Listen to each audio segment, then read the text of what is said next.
Assalamualaikum warahmatullahi wabarakatuh.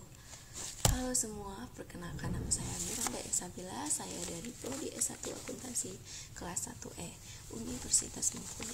Di sini saya akan membuat video pembelajaran bahasa Indonesia. Dosen pengampu yaitu Bapak Dr. Nur Zamas, SPD, MPD.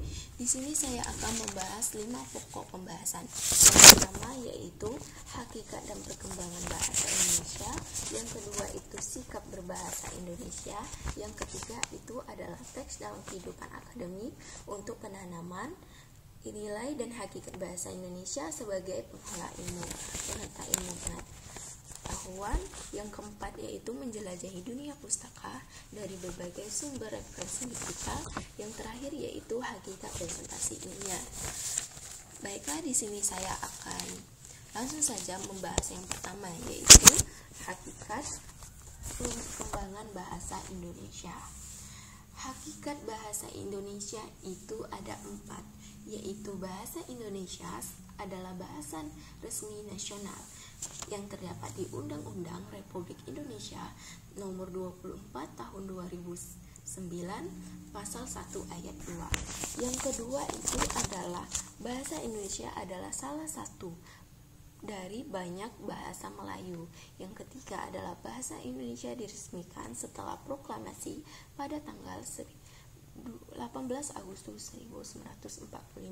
Yang terakhir adalah hakikat bahasa Indonesia sebagai bahasa Indonesia sebagai berfungsi sebagai bahasa komunikasi kedua daerah di Indonesia. Selanjutnya adalah kedudukan dan fungsi bahasa Indonesia. Apa saja sih kedudukan dan fungsi bahasa Indonesia? Yaitu dibagi menjadi 2. Yang pertama itu bahasa Indonesia sebagai bahasa nasional.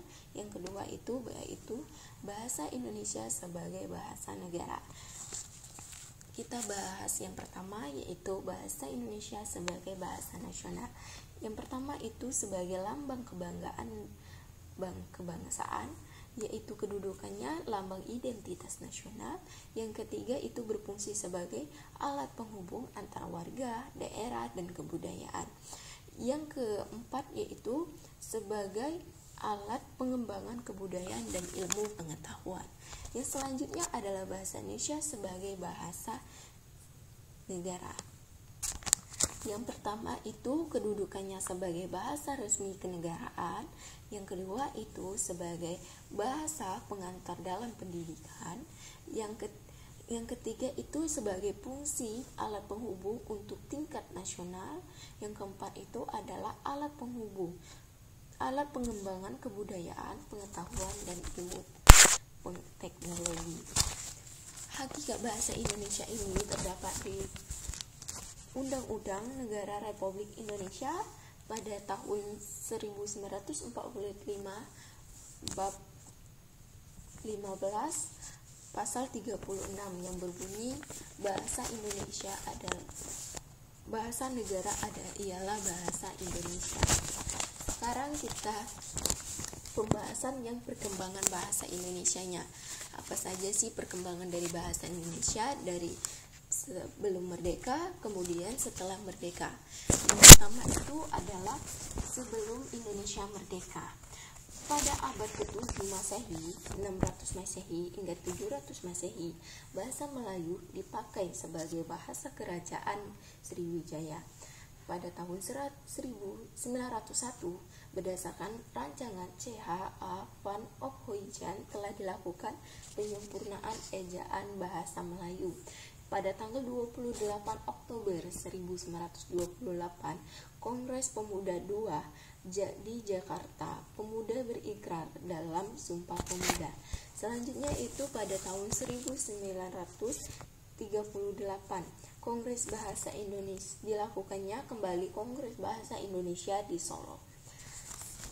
Yaitu sekarang perkembangan bahasa Indonesia sesudah kemerdekaan. Yang pertama itu yaitu terdapat di Undang-Undang Negara Republik Indonesia pada tahun 1945 bab 15 pasal 36 yang berbunyi bahasa negara ialah bahasa Indonesia. Kedua itu adalah dilakukannya Kongres Bahasa Indonesia kedua pada tahun 1954. Yang ketiga itu yaitu dibuatnya Ejaan Republik atau Ejaan Studi pada tahun 19 Maret 1947. Yang terakhir yaitu pada tahun 1957 adanya ejaan pembaru oleh Profesor Prijono dan E. Katebo. Itu saja yang pada bagian topik yang pertama. Selanjutnya kita akan membahas pada topik yang kedua, yaitu sikap berbahasa bahasa Indonesia. Baiklah, kita langsung saja. Apa sih pengertian dari sikap bahasa atau language attitude? Sikap bahasa yaitu peristiwa, perasaan, atau kejiwaan seseorang terhadap bahasa sendiri atau orang lain dalam wujud bangga, mengejek, menolak, atau menerima bahasa tertentu. Ini dikemukakan oleh Kridalaka pada tahun 2001, halaman 197, Pisman pada tahun 1986, dan Bruce Yana pada tahun 1989 pada halaman 31 sampai dengan 32.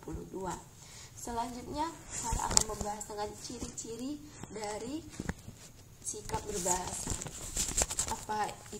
Apa saja ciri-ciri dari sikap berbahasa? Yang pertama itu adalah kesetiaan bahasa, ya, atau bahasa Inggrisnya ada loyalty. Ini cirinya itu mendorong masyarakat menengah adanya pengaruh bahasa lain.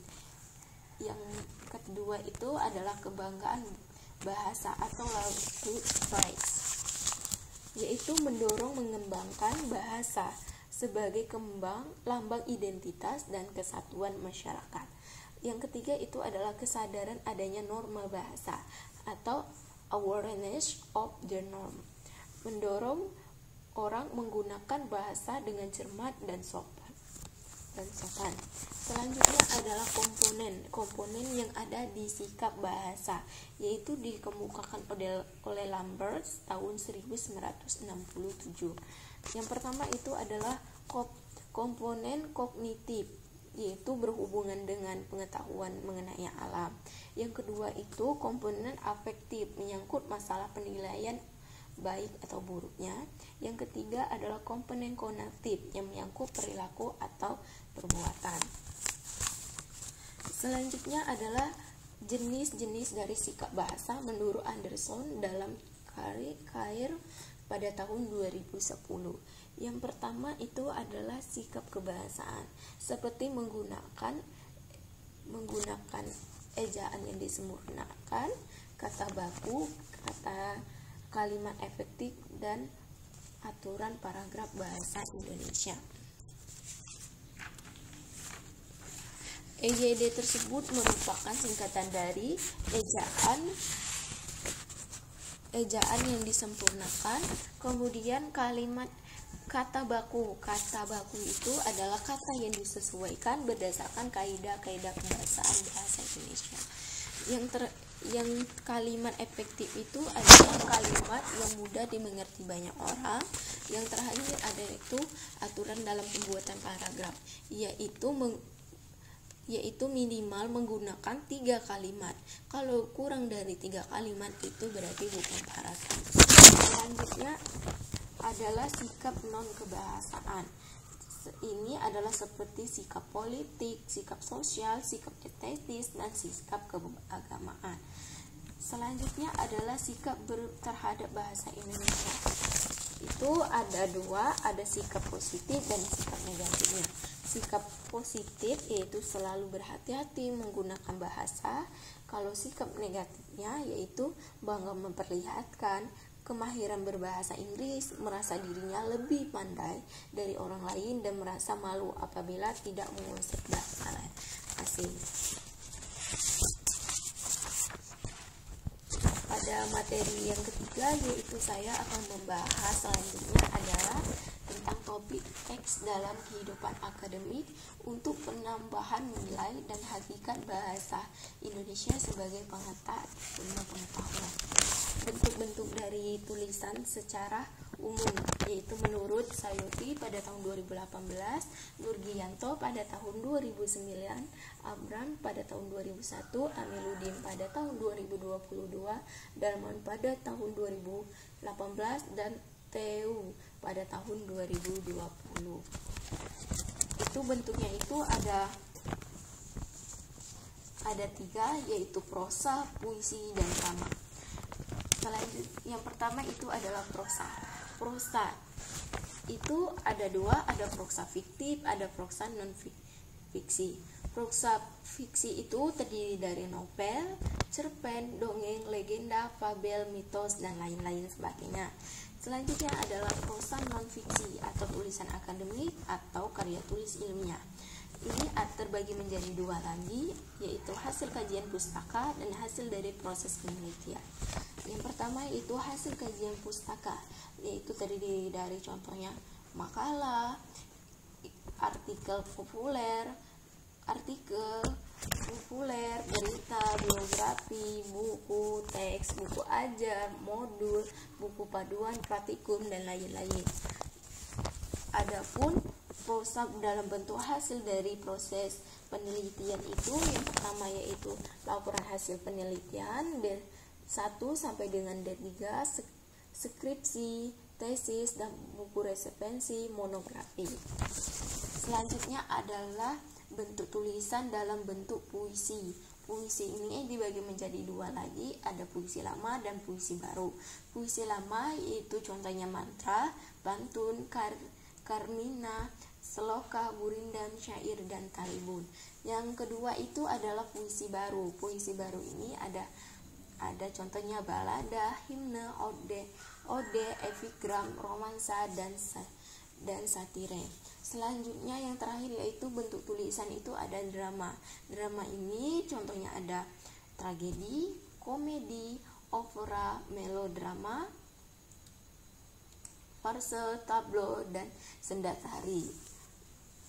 Selanjutnya adalah tulisan akademi atau scientific writing, yaitu menurut Dalman pada tahun 2018,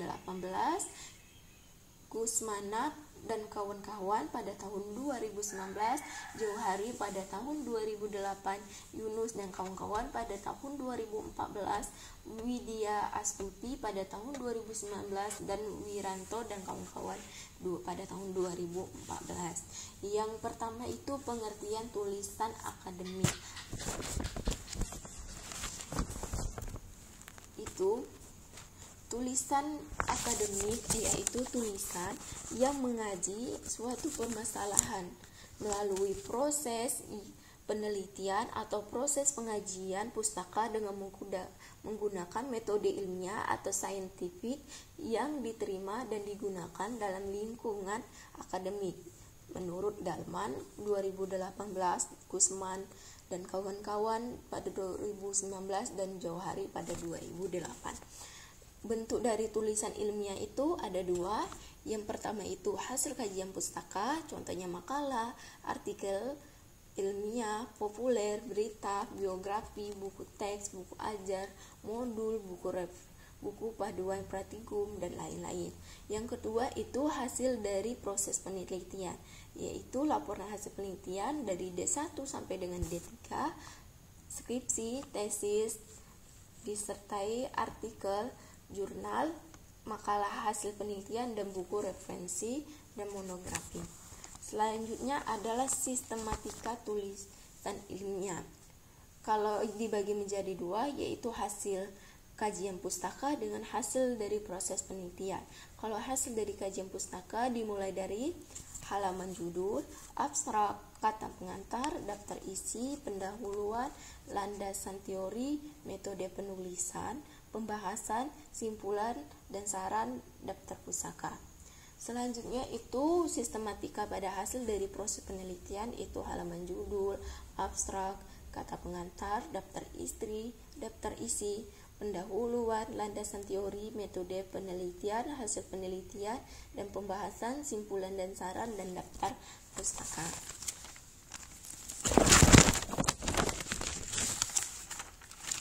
Yang selanjutnya adalah topik yang keempat, yaitu menjelajah dunia pustaka dan berbagai sumber referensi digital.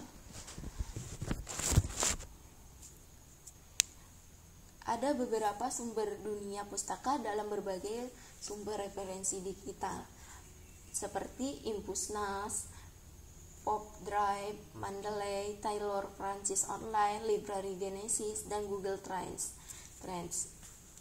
Mendeley ini ada 3 jenis. Yang pertama adalah Mendeley Desktop, yaitu pada pertama itu ada Mendeley Desktop mulai tahun. Yang kedua itu diinstal pada desktop Windows atau MacOS. Yang tiga itu cara menggunakannya itu adalah file PDF pada Mendeley Desktop berada di lokasi hard disk. Yang keempat itu membuat situasi dan daftar pustaka. Selanjutnya adalah Mendeley Web. Mendeley Web ini yang pertama yaitu platform Mendeley berbasis web server. Yang kedua itu Mendeley Web bisa mengedit profil, mengelola referensi yang telah kita koleksi dan membaginya dengan kolega melalui Mendeley Group. Selanjutnya yang ketiga yaitu mengetahui informasi statistik. Yang keempat itu mengetahui frekuensi suatu file referensi online diunduh, dibaca orang, di mana lokasinya, dan lain-lain sebagainya. Yang ketiga itu jenis Mendeley Reference Manager, yaitu ada 2. Yang pertama yaitu Mendeley Reference Manager atau MRM yang dirilis sejak tahun 2019. Yang kedua itu kebutuhan koneksi internet sejak login dan fasilitas mirip dengan Mendeley. Contoh pembuatan latar belakang KTI dengan Mendeley.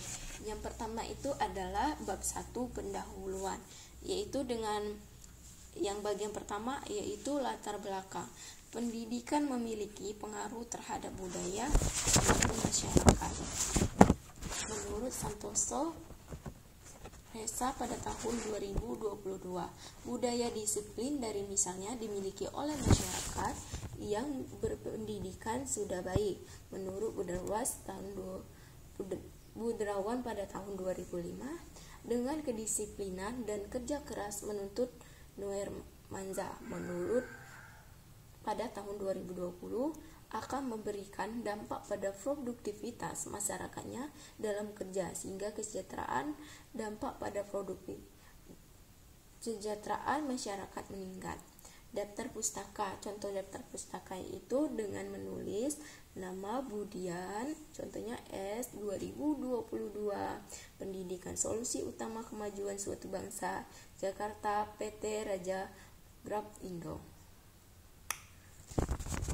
Contoh yang kedua yaitu pada Noer Manza N 2020, budaya suatu masyarakat mempengaruhi kesejahteraan ekonomi suatu negara, jurnal kesejahteraan masyarakat S1 40 sampai dengan 41 http://doi.org/10/22373/tauji V2I26492.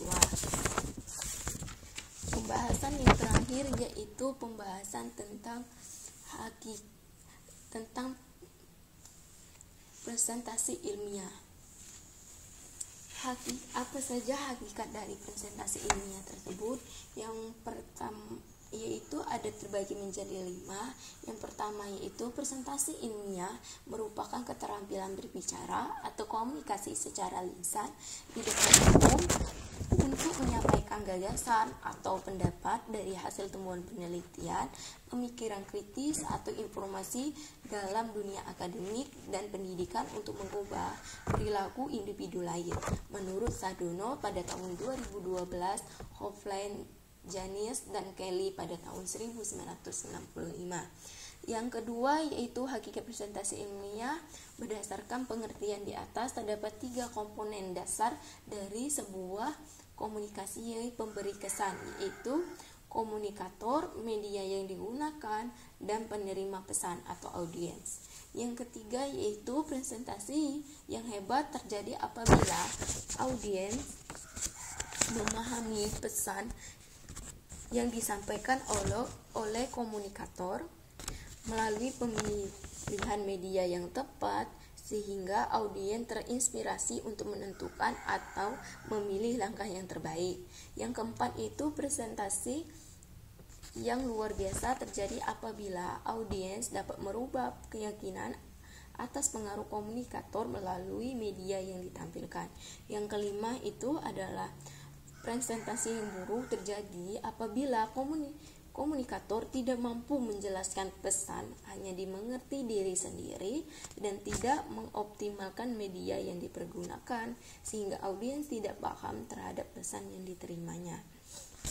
Selanjutnya adalah pembahasan tentang komponen presentasi ilmiah, yaitu ada 3, ada media seperti slide, bahan tayang atau poster, yaitu komunikasi, orang yang memberi pesan, audiens, orang yang menerima pesan.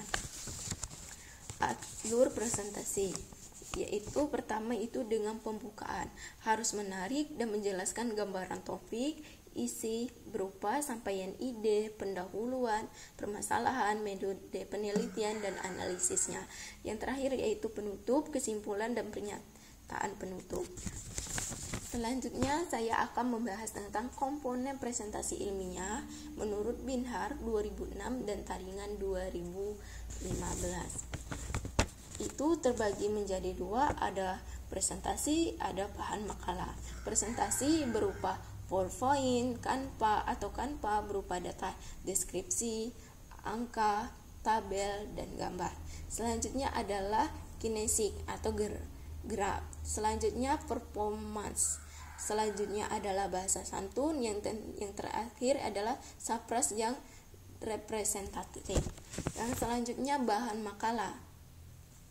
Pada bahan makalah ini yang pertama itu adalah suara atau volume, nada, intonasi.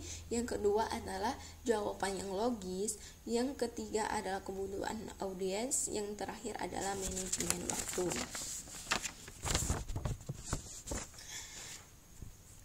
Baiklah, itu saja yang topik yang bisa saya sampaikan. Apabila ada salah dalam pengucapan, saya mohon ampun, karena kesempurnaan itu hanyalah milik Allah dan tempat kesalahan hanya milik saya. Baiklah, saya akhiri, saya ucapkan terima kasih. Wassalamualaikum warahmatullahi wabarakatuh. Sampai jumpa di lain waktu. Bye bye.